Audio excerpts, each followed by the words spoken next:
Okay, there we go. I'll pass it on to my colleagues, Morten, Carla, and Alex, who will take us through the presentation for today. Great, thank you. Thank you, Chris, very much. So welcome everyone. Thank you. Thank you once again. Thank you for taking the time to meet us today. This like small but great team from Climate-KIC. Today it's the first session, the first info session about the ClimAccelerator program. We will dive a bit into what we're doing at Climate-KIC and what we're doing in this program, and of course all its practicalities. So let's not lose like more time. We will introduce ourselves like throughout like the session. So let's start with the main reason that we are here today. As everyone, of course, hopefully that everyone knows why we're here today. It's because we are looking for new partners. We are looking like for new organizers to collaborate on the ClimAccelerator program. The ClimAccelerator program, you will see it's something that we have been experienced for more than 10 years. But now we have an open call, the call for expression of interest, which will be open until the 14th of September, more specifically at 8 p.m. So let's start with the agenda. As I said, we'll go through the short introduction to EIT Climate-KIC and what we're doing in all the programs. And then we will jump inside the ClimAccelerator and all the details. So starting from the big picture, delving deeper into the application and the procedure for this call, and then of course we'll pass it over like to you for questions and of course answers from our side. So let's start. I will pass it to Morten to give us like a short introduction about the EIT Climate-KIC and all of the programs. Thank you so much. Thank you very much, Alexandros, and also hello from me. My name is Morten Sorensen. I am based out of Copenhagen, and I'm the strategic program orchestra focusing on the entrepreneurship and climate acceleration in both Europe and in Asia. And we today is giving a short introduction to what is EIT Climate-KIC and the opportunities that we have to collaborate together. This is an interactive session, so please put all the questions you have in your chat, and there will also be possibilities afterwards.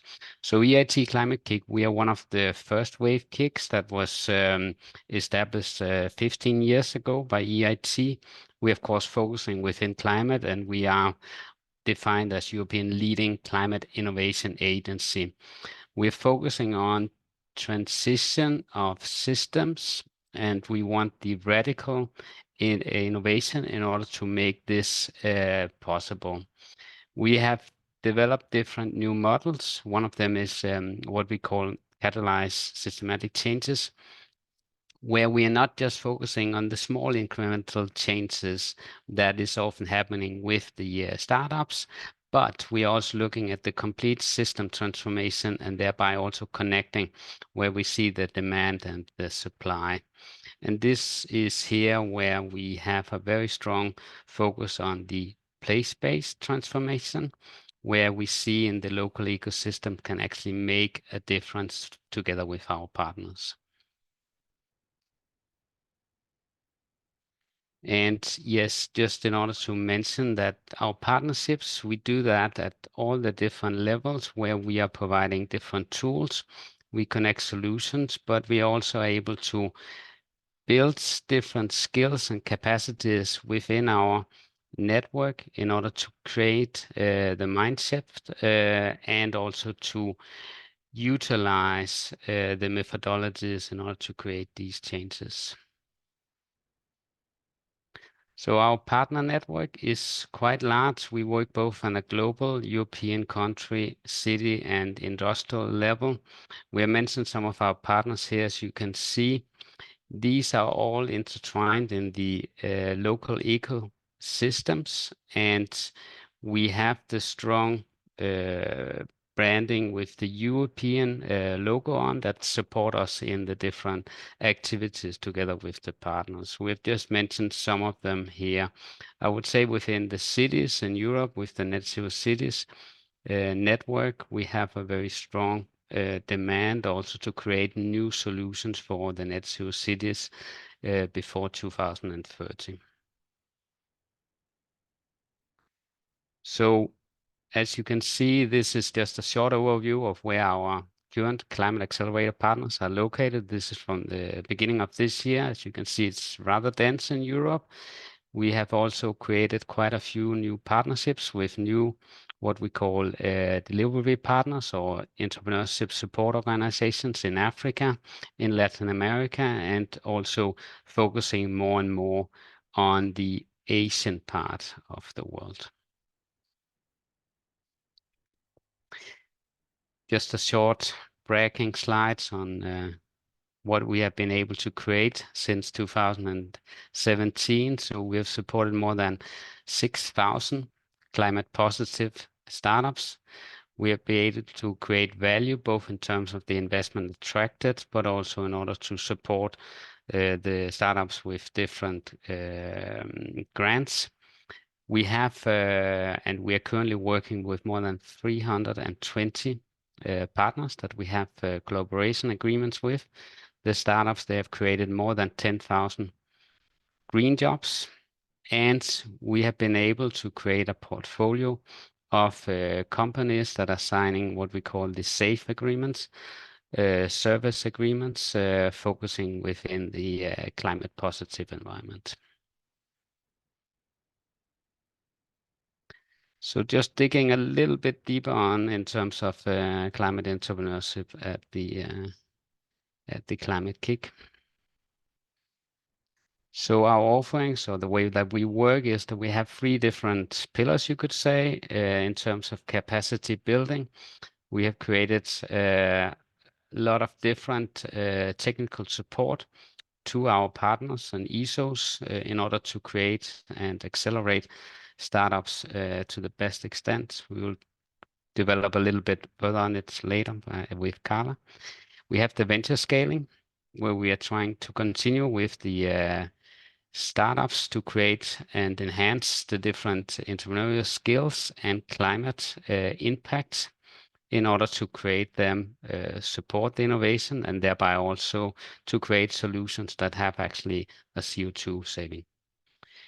And then the last part is the innovation clusters, where we want to support and enhance the different ecosystems by working across the different elements of the ecosystem. So both locally in the place space, but also taking this for one step further into the global network.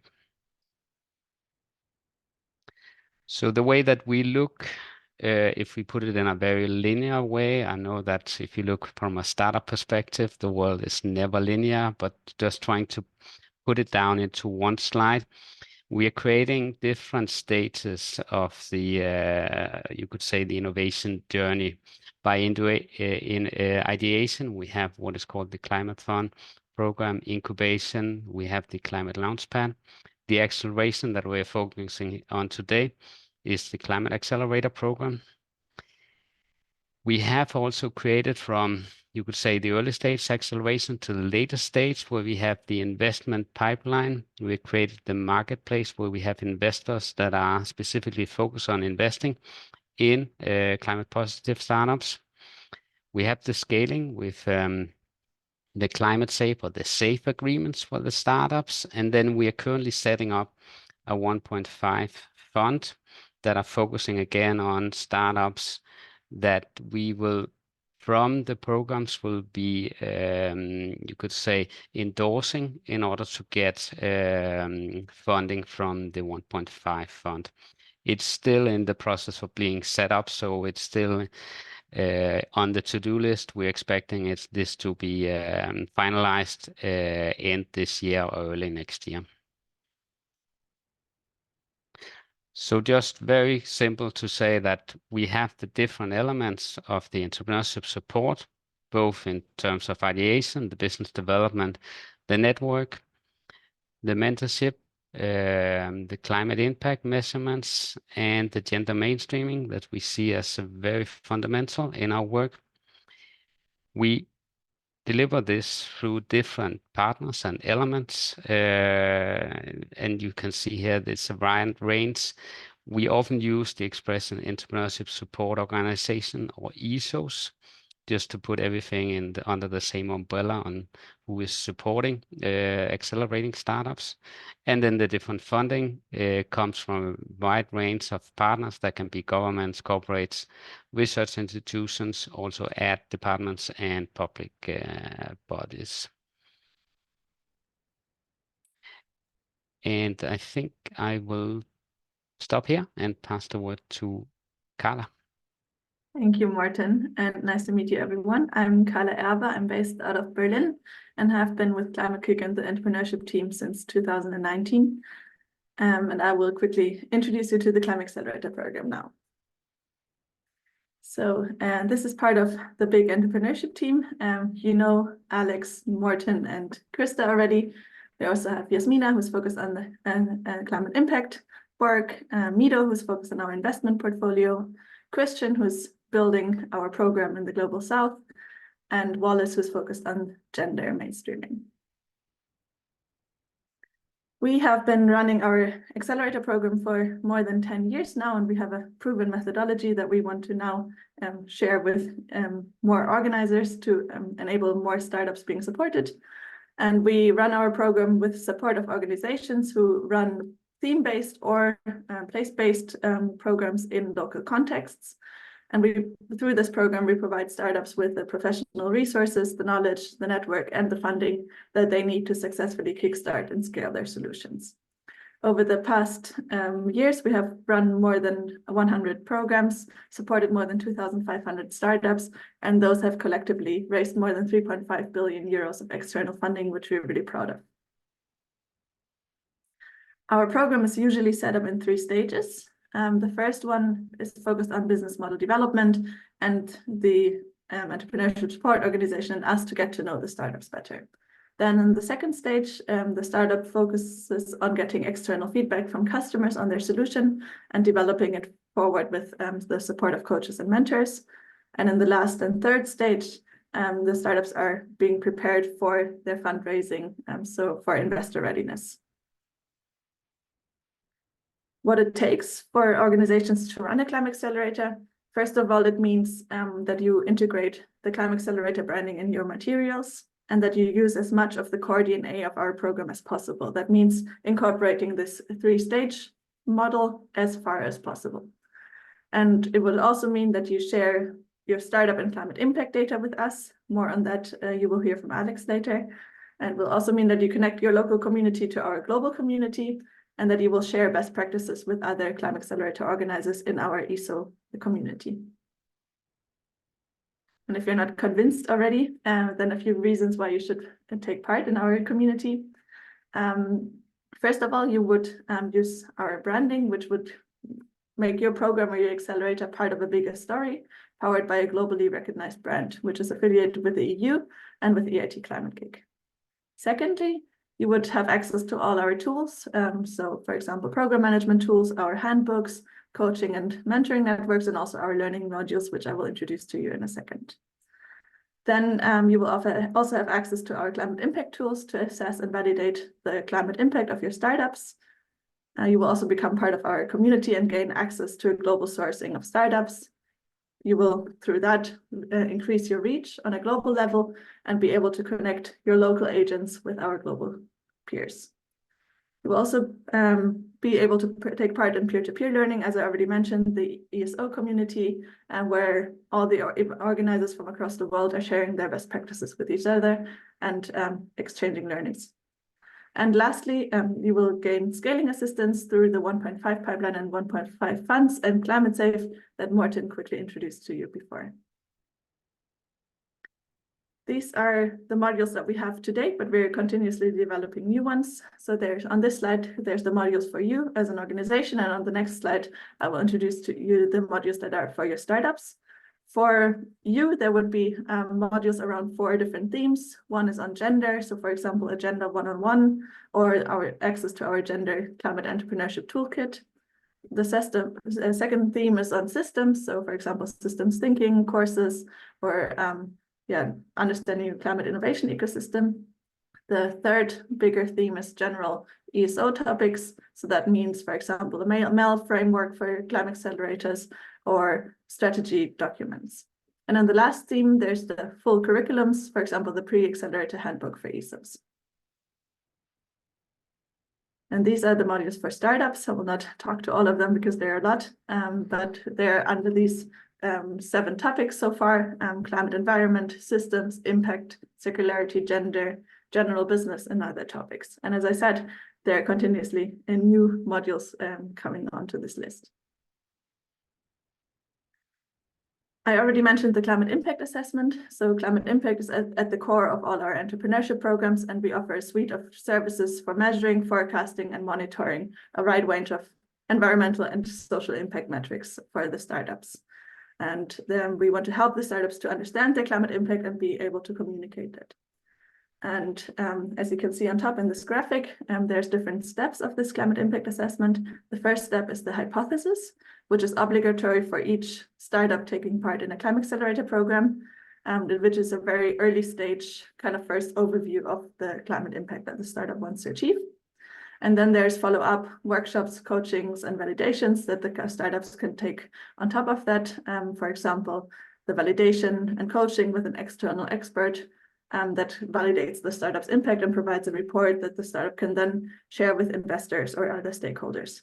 And if a startup decides to sign the climate safe, then this validation and coaching is included in the offerings. And if not, then for all the other startups, the validation workshops and certificates can, of course, be procured directly from Climate-KIC. I already also mentioned gender mainstreaming. So we strongly believe that we can only achieve the transformational change we need to tackle the climate crisis if we enable inclusive and gender equal climate action. And that's why we want to enable our ESOs and also our startups to create gender equal organizations and programs. And we developed a handbook together with different kind of partners for climate programs, and also one for startups where you can assess the status quo of your current program and define actions that you can take to create a more gender smart program.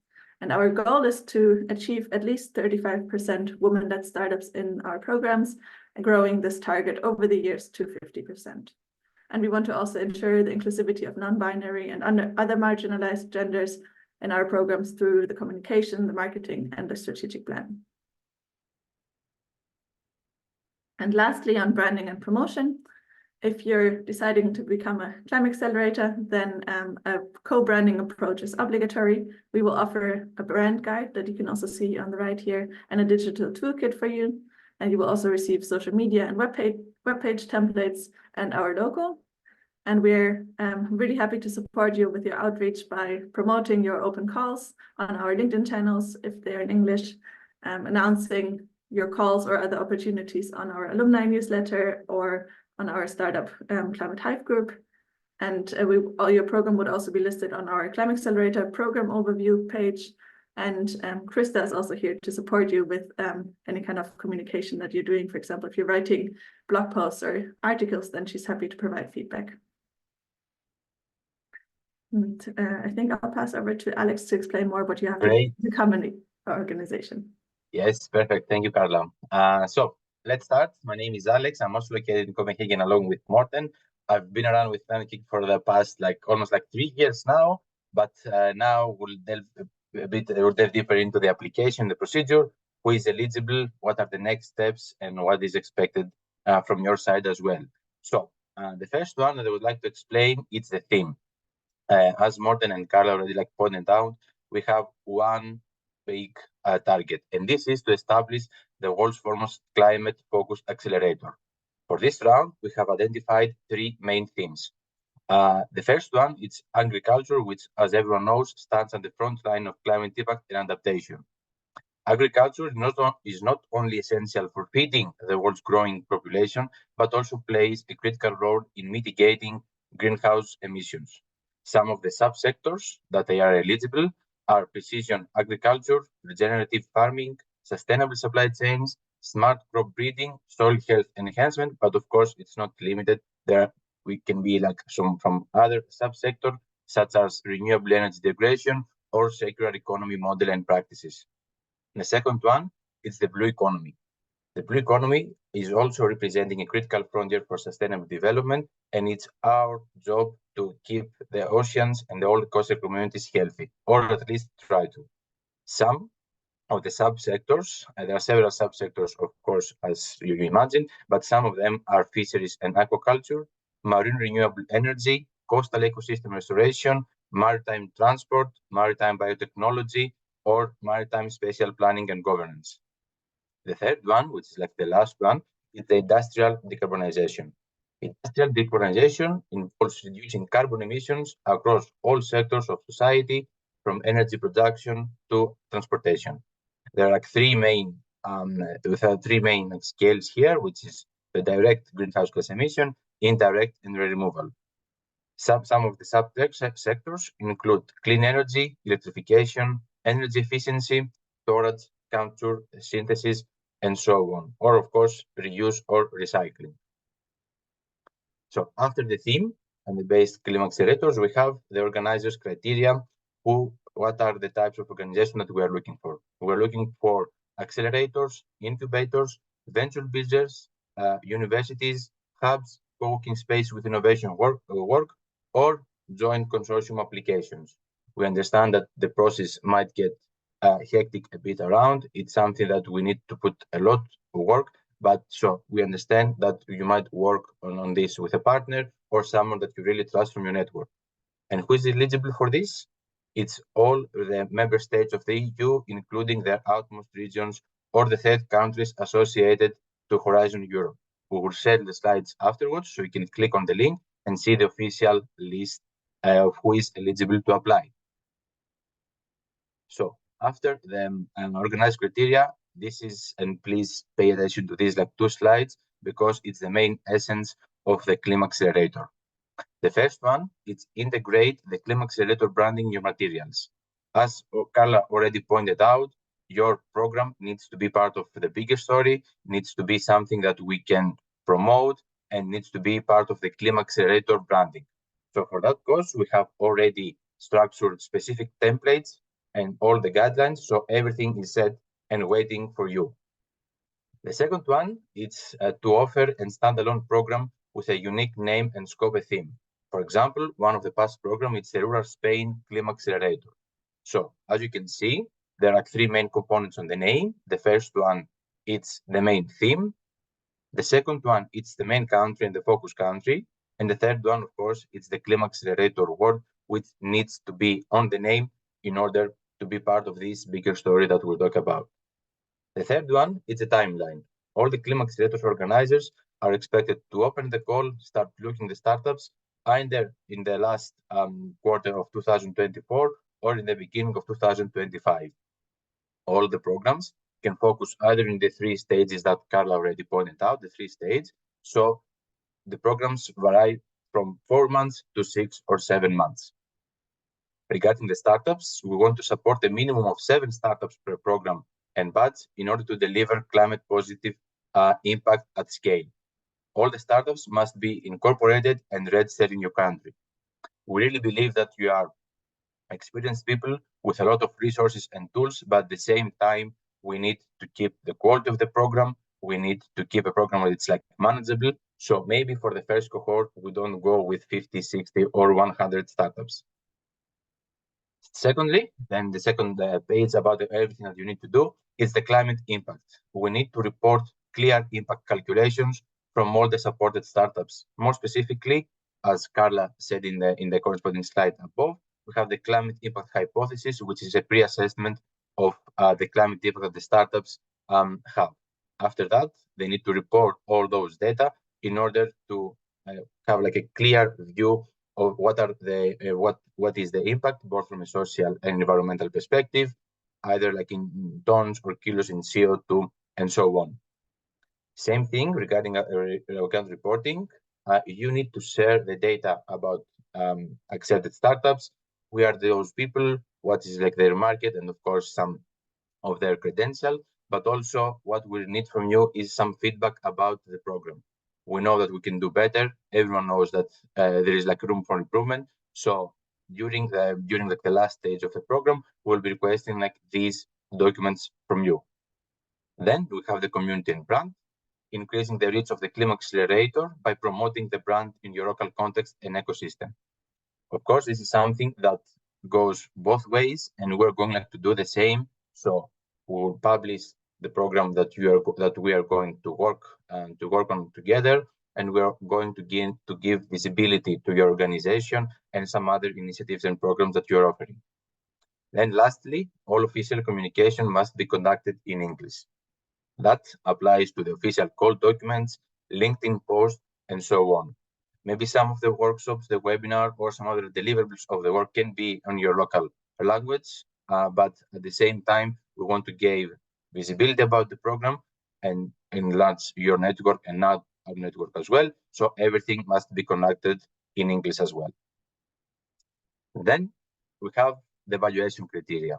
Pretty much the criteria that we're going to evaluate your application post the deadline, post the 14th of September. So we have 5 main criteria. As you can see, all of them are compulsory, and we have like an inner threshold of a 3 out of 6. The first one, the excellence, impact, and uniqueness, refer to your program and your plan specifically. The first one, or maybe let's go like through those 3 ones, we need to see programs that are unique. We need to see how are you plan to do all this work and the expected outcomes as well. And then lastly, we need to see that you're going one step beyond the state of the art, beyond the already suggested and proposed practices. So we need to see your vision from the technical perspective as well. How are you going to achieve it, and what are the ways? Then we have what we call the EIT Climate-KIC portfolio strategic fit.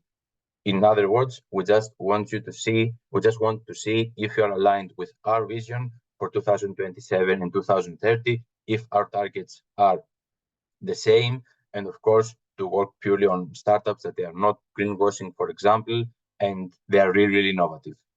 The last one, and please pay extra attention to this one, is the financial sustainability. For this round, for 2024 and 25, unfortunately, Climate-KIC does not provide any funds for the program. So we need to see through the application that you have the financial sustainability, that you have the capacity to cover the expenses and allocate all these resources effectively. That lies, of course, from your time and commitment to the program, the deliverables, and also the marketing and campaigns and so on. We need to see that you can demonstrate financial preparedness for sustainable implementation and the whole execution of the program. Then we have what we call the voluntary revenue share. Speaking of, in order to support the organizers around the world, all these tools and everything, all the resources that Carla pointed out earlier, they are expensive and require significant resources from our side as well. Since we are responsible for acquiring these resources and we are giving you all this and giving you access to all these tools, we have came up with a mechanism that is called voluntary revenue share. So based on your annual program turnover or your turnover based on each batch and round, you are strongly recommended to share a small part of this revenue with us. As you can see, there are 4 scales ranging from below 25K to 100K and so on. If you agree that you have the resources and the funds to share some of the turnover with us, then the invoice will be set early in the program based, of course, on the end of year reporting that I mentioned earlier. In other cases, such as joint fundraising efforts, and we will talk about it in a bit, tailor-made agreements by EIT Climate-KIC and, of course, your side can be made. Then, besides the voluntary revenue share, we have, in order to summarize, all the next steps. As I said, the first one, it's the application deadline. The application deadline is the 14th of September at 8 p.m. Then the assessment will be based on this evaluation criteria that I explained above, and it will be taking us around 2 weeks in order to evaluate and give the necessary attention to all of the application, specifically one by one. Then, with the ones that are going to be selected, we're going to have an introductory call in order to meet you and in order to go through the plan and understand all the different mechanisms and dynamics between between us and the suggested plan. For the ones that they are going to be rejected, unfortunately, there will be a comprehensive feedback based on the assessment, based on the evaluation criteria that I explained above. With the ones that pass the steps of the introductory call, there will be nothing else but onboarding sessions and a memorandum of understanding from our side in order to state our collaboration. And of course, all these you will find in the welcome package information and page, which is publicly available, which we can share with you post, and you can find in the presentation post the session now. So I think that is all. It's time for you to ask us questions about everything. We will go back to the to all of the slides. And one thing is that here you can see in the chat I posted 3 relevant links. The first one is the information page, where you can find a section about the program as well. If you can take a look after that, and of course always reach out to us, as you can see at the email here, climaccelerator@climate-KIC.org. Then we have the open call page and official call document, pretty much everything that we went through today, and then the application link and the portal. So thank you again. Thank you for listening in. And now I'm passing over to Krista, and of course to you to ask us any questions you might have. Thanks, Alex. And thank you all for listening. Yeah, please feel free to ask any questions, or if anything was unclear, we'd love to answer for you.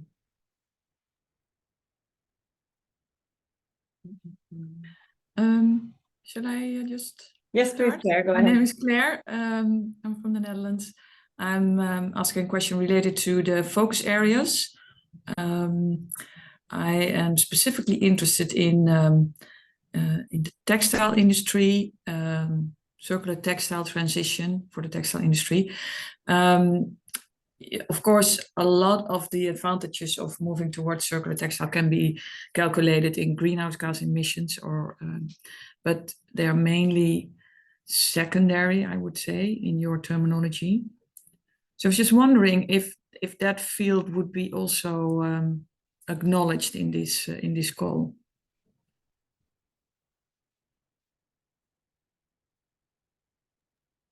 Thank you. Yes, thank you, Claire. Yes, first of all, thank you for asking this, and Claire, it's a really valid point. I think yes. Of course, we need more information. We want to see the exact structure and plan and theme, but yes, it can fall under the third category, which is the industrial decarbonization. Also, it's something that is connected to the textile industry as well. So yeah, I would say yes, but the more information that you provide to us, the better it is. We are really open to explore any other theme that you see that is relevant, but it's not binding. But in the presentation, we just put a few examples of the subsectors. Of course, it's relevant, and yes, we're happy to have this. Okay, thanks. Then I have just a small other question that relates to the timing. So you say 16th of September. Currently, the holiday season is already kicking in here before everybody is back, and especially the people that I need to discuss this with. We might get in some time pressure. So is that really a finite drop dead after the 16th, or is that also possible to discuss? It's the 14th. 14th, yeah, of course, no problem. I would say that it's a strict deadline, but if there is a really serious reason that you cannot apply the information, they cannot apply the application, submit application, I'm sorry, and then of course we can make an exception or two. Yeah, but we really want to stick to this deadline, because it's not a matter of our times and resources. It's also a matter of bringing you together with other potential ClimAccelerator organizers, give you the same resources, deliver some master classes as well. Oh, yes, of course. Carla said. So we need to pretty much stick to the similar timeline, in order also like to gain like the best out of us, plus the onboarding sessions, which is like a great opportunity to meet other, as I said, ClimAccelerator organizers. Yeah. Okay, thank you. Of course. Evelyn, do you have a question? Yeah. So is that also a way that as an entrepreneur I can get directly involved with you? Do you have and where can I find those links? Because if I understood it correctly, like the apply here is especially for other ventures, local ventures, to partner with you, correctly? Yes. So you mean Evelyn? Hopefully I'm pronouncing your name correctly. You mean from a point of a freelancer or as a mentor or as a coach in one of the other like programs, if I understood correctly? No. Sorry, I'm a founder, so I have a startup, and I would say it's definitely for the climate. I'm a woman as well, so I see that you also want to promote that. But is there any way that I can get involved to one of your programs directly, or should I look like I'm based in Spain? Like Yes. how can I get involved, as to say? Yes, of course. Yeah. So we have a page, an official page, which Carla already like said in the chat. The programs, the ClimAccelerator programs. There we will post all the open calls, because this session is purely, as you said, for ClimAccelerator organizers. So we're going like to find these ISOs, as my colleague already like pointed out, in order like to structure a whole like, a ClimAccelerator program. So if you think, if there is like, especially like in Spain, there are a few also like upcoming programs. So maybe we can take this conversation like bilaterally, but it really depends. So you have like to take a look at the programs, the open calls. We'll post everything, and also please follow our social media, because we are quite active on this and publish all this information. And then of course you can need like to apply to each specific program that fits you the best. But especially in Spain, if I'm not mistaken, as you said, we are really active. So definitely there is like upcoming opportunity to get involved on and get all the support for this program. Thank you. Hello, I just have a quick question from the organizer side. Thanks for the information, by the way, but you gave a high-level overview of what's expected from the organizers, but is there anything that has a bit more granular view of what a successful program looks like? Because if I'm going to get an idea of how much time commitment from which types of people, what events we're hosting, is that quite open to interpretation, or do you have a pretty standard program you follow? I can answer that, or if tell me if you want like more than okay, like to take or add like more information. Eric, the correct answer is the second one. So we are like really quite open to the to interpretation, as you said. We're quite open to the time commitment that all of our ClimAccelerator partners are dedicating, because as I said, we do not provide any funds, so we need like to make sure that you have like the room for fundraising. You need like the room to, and also at the same time ensure a certain level of quality for the programs. We have specific like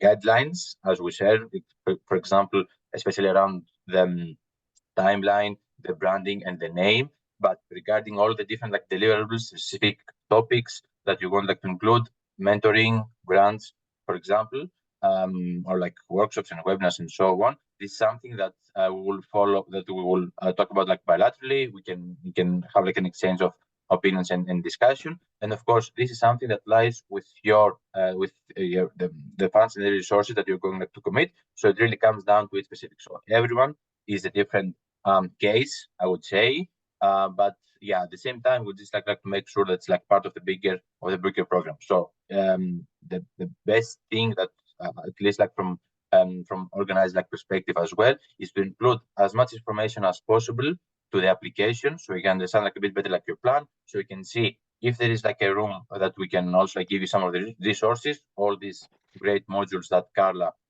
explained before. So I think, yeah, it's really specifically, but we're really open for discussion as well. And also, because I also like said it during the application, we are open for joint and consortium applications.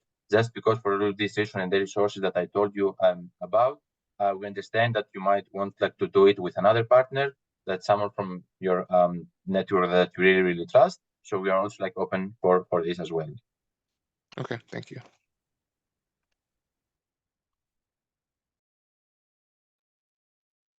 Any other questions? We will also be sharing the presentation as well as the slides to all the registered participants, so feel free to take a look through those as well. And of course, we're always available at ClimAccelerator email address. I can put this back on the screen, maybe, for sure.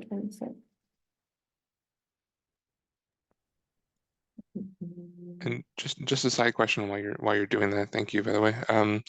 What stage is it normally pre-seed that you're working with for all startups, or do you work with a range of startups? So hey, I mean, I can also like answer that, but maybe I'll just like give it to Morten, just like to change a bit. I talk too much, sorry.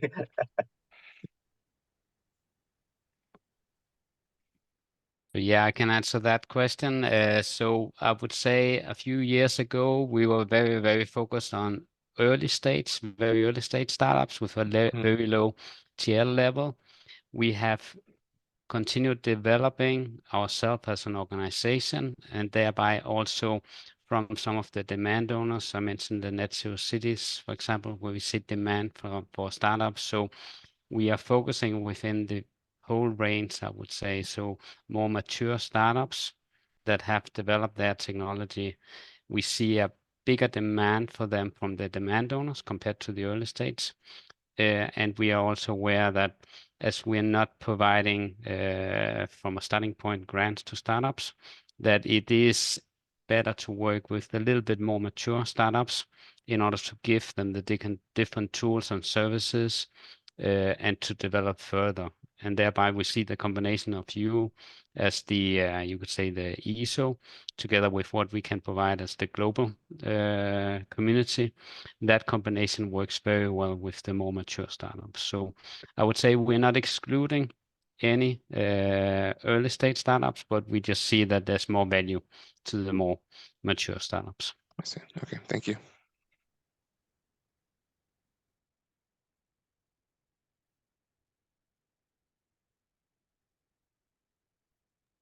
Any other questions?